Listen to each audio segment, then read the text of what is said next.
Be be خدیجۃ الکبریٰ رضی اللہ تعالی عنہا نبی پاک کے دنیا میں تشریف لانے سے، بظاہر تشریف لانے سے 15 سال پہلے آپ کی ولادت ہوتی ہے۔ آپ کا جو نسب نامہ ہے وہ کس طریقے سے ہے کہ آپ کا نام خدیجہ، والد کا نام خویلد اور آپ کی والدہ کا نام فاطمہ ہے۔ آپ کی کنیت ام القاسم اور ام ہند ہے۔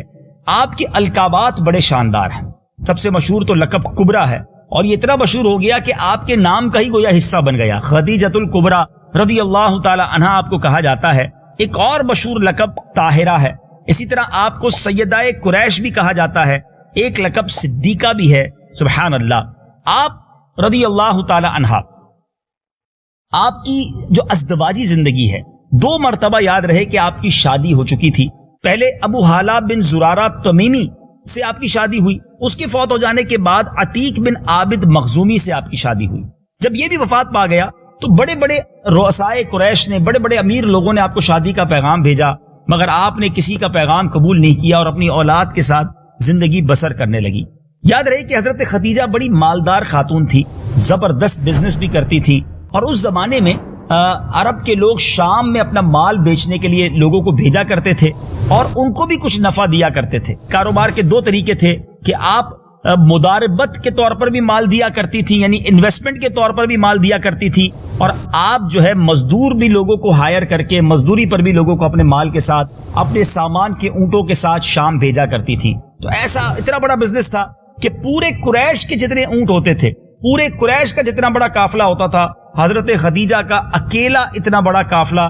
تجارت کے لیے جایا کرتا۔ تو آپ کو ہر وقت دیانت دار امین لوگوں کی حاجت رہتی تھی۔ اچھا، اب نبی پاک علیہ الصلوۃ والسلام سبحان اللہ اس پورے معاشرے میں، اس پورے دور میں امین اور صادق کے نام سے مشہور تھے۔ اب نبی پاک علیہ الصلوۃ والسلام سے ابو طالب نے، آپ کے چچا نے درخواست کی کہ غربت کے دن ہے، مال و دولت کی کمی ہے۔ حالانکہ ابو طالب جانتے تھے کہ نبی پاک کو کہیں شام کے یہودیوں کی طرف سے، وہاں کے غیر مسلموں کی طرف سے کوئی نقصان نہ پہنچ جائے، مگر آپ نے نبی پاک سے عرض کی کہ چونکہ اب ہماری معاشی کیفیت تھوڑی کمزور ہے تو حضرت خدیجہ کے طرف آپ جائیے، ان سے بات کیجئے، وہ اپنے قافلوں کے لیے امانت دار اور دیانت دار لوگوں کی تلاش میں رہتی ہیں۔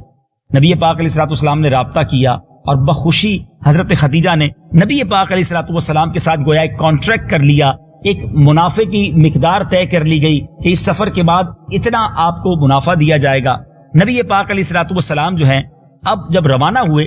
تو حضرت خدیجہ رضی اللہ تعالی عنہا نے کیا کیا کہ آپ نے اپنا ایک غلام میسرہ پیارے آقا علیہ الصلوۃ والسلام کے ساتھ کر دیا، اور یہ تاکید بھی کی کہ پیارے آقا علیہ الصلوۃ والسلام کی نافرمانی نہ کی جائے، آپ کی رائے سے اختلاف نہ کیا جائے۔ اسی طرح یاد رہے کہ یہ بھی طے ہوا کہ آپ کو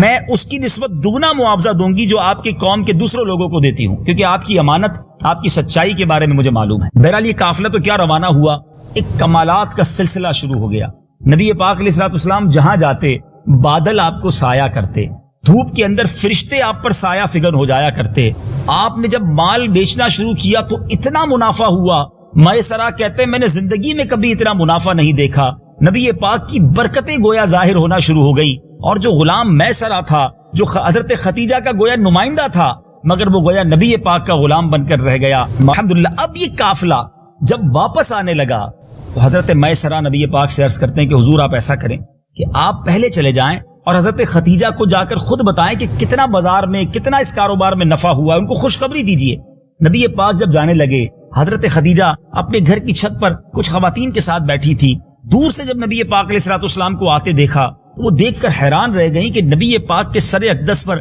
گویا فرشتے سایہ فگن ہیں، آپ پر سایہ ہو رہا ہے۔ بہت غور سے دیکھا، نبی پاک تشریف لائے، اور اس کے بعد جب حضرت میسرہ آئے اور انہوں نے آ کر حضرت خدیجہ کو وہ سارے واقعات سنائے کہ قدم قدم پر کس طرح ان کی برکتیں ظاہر ہوئیں، تو اب حضرت خدیجہ رضی اللہ تعالی عنہا نے گویا یہ جان لیا کہ آپ اللہ کے نبی ہیں، اعلان نبوت فرمانے والے ہیں۔ اب اس واقعے کی تصدیق کے لیے حضرت خدیجہ رضی اللہ تعالی عنہا کے جو چچازاد بھائی ورقہ بن نوفل تھے، انہوں نے دین عیسائیت اختیار کر لیا تھا، آسمانی کتب کا مطالعہ بھی کیا تھا، ایک بڑے عالم تھے۔ حضرت خدیجہ نے جب فرشتوں کا نبی پاک علیہ الصلوۃ والسلام پر سایہ کرنا اور دیگر واقعات کا تذکرہ کیا تو ورقہ بن نوفل وہ کہنے لگے کہ بے شک اے خدیجہ اگر یہ سچ ہے تو بے شک محمد صلی اللہ تعالی علیہ وسلم اس امت کے نبی ہیں، میں پہچان گیا ہوں کہ آپ اس امت کے وہی نبی ہیں جن کا انتظار کیا جا رہا تھا، یہ آپ ہی کا زمانہ ہے۔ اب دل مزید نبی پاک علیہ الصلوۃ والسلام کی طرف مائل ہو گیا۔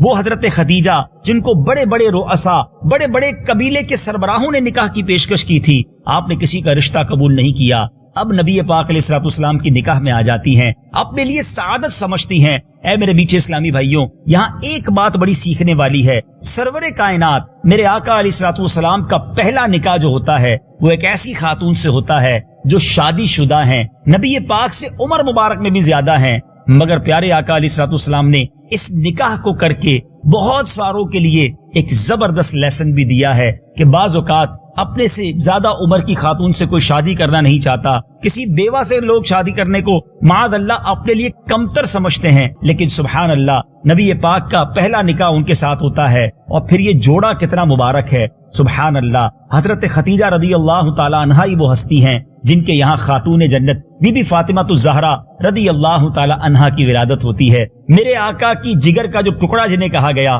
بی بی فاطمہ کی والدہ، اور دوسرے لفظوں میں حسنین کریمین رضی اللہ تعالی عنہا کی جو نانی جان ہیں، وہ حضرت خدیجہ رضی اللہ تعالی عنہا بنتی ہیں۔ سبحان اللہ، وہ کیسی ماں ہیں جن کی بیٹی جنتی عورتوں کی سردار اور جن کے نواسے جو ہیں وہ جنتی نوجوانوں کے سردار۔